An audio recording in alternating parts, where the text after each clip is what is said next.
Billy Bob Thornton says he doesn't get out of bed until he does this one certain thing, a practice. And like the other segments in this series, Thornton's songwriting partner and partner in crime in music these days, since 2007, in the Boxmasters. JD Andrew is here to talk about certain practices that keep him healthy. And a Canadian singer-songwriter who I really, really admire. We'll be interviewing her again in the new year, Tasha. All three on Rocky Stream Music. You guys had mentioned something that, running a classic rock YouTube channel, everyone I talk to is 10 years older, like I said, and every one of them, every 5 person or 10th person might have known or passed by Jimi Hendrix. I talked to Jack Bruce's son the other day from Cream, Malcolm, and I said, well, what problems did Jack have? Like, this is an entertainment side of it. And he says, well, my dad obviously had addictions and he did all that, but he says, we're talking dual diagnosis stuff, which happens a lot in entertainment, but it happens a lot everywhere where you have a disease and you have an addiction, which is a thing that's almost normal because they know they might know they have an addiction, but they sometimes don't know they have the disease. You know what I mean? For sure. So getting back to the music, are there other steps to this? I mean, Mental Health Day, the whole thing is, I'm such a believer of this. Just before I came on, my wife said, "Do you take your Cipralex?" I'm going, "Oh, forgot, honey." I mean, there you go. I'm very open about it, but it's such a taboo subject for so many people. Mm-hmm. Yeah, it really is. I've been actually thinking about, because I've suffered with it so long, and I've pretty much done it, on my own, although my family understands it very well. And I also had people who suffered with different mental health issues in my family over the years since I was a kid. And so I think I'm about to try cognitive therapy, which I've heard is really, really good. And, it's like I didn't really want to just go to like some therapist or whatever, because I didn't want to start talking like that to my friends. But they say cognitive therapy is it's a different approach to this that's actually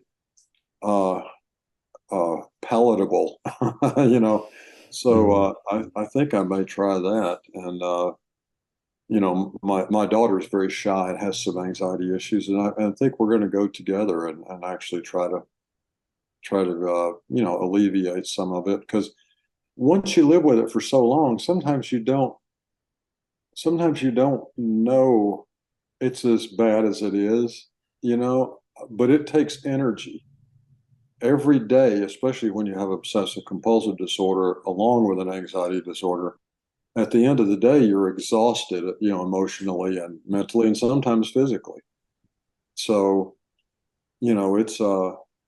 it's taking a toll sometimes more than you even know yourself, And so, I mean, I started meditating a few years ago, and I didn't follow anything on from a show or anything like that. I came up with my own version of it, and I don't get out of bed in the morning until I've done it, until I've done my version of yoga and my version of meditation. And a lot of obsessive compulsive disorder is people who feel like they have no control in their lives, and they're trying desperately to have some. And so I am completely and solely in charge of protecting the entire world, just so you know. And so you guys really need to count on me, because everything I do, I'm doing.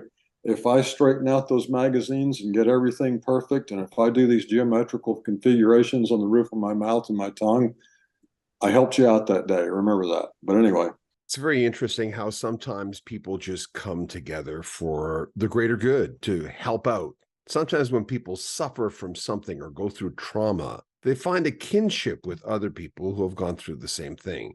Having suffered from anxiety and depression my entire life, it's interesting sometimes going to a party, I'll know which ones have gone through stuff.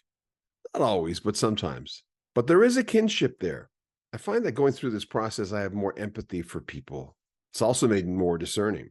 Getting back to the topic, Tasha has this song that she put out with the help of Future Youth Records, which Billy Bob Thornton and JD Andrew from the Boxmasters are helping out. We talked to her, and we'll go back to the three guests in a second. As I Ever Was is the name of the song. There are links in the description where you can listen to the tune. It's just basically a project where all three wanted to promote a song that talks honestly about mental illness.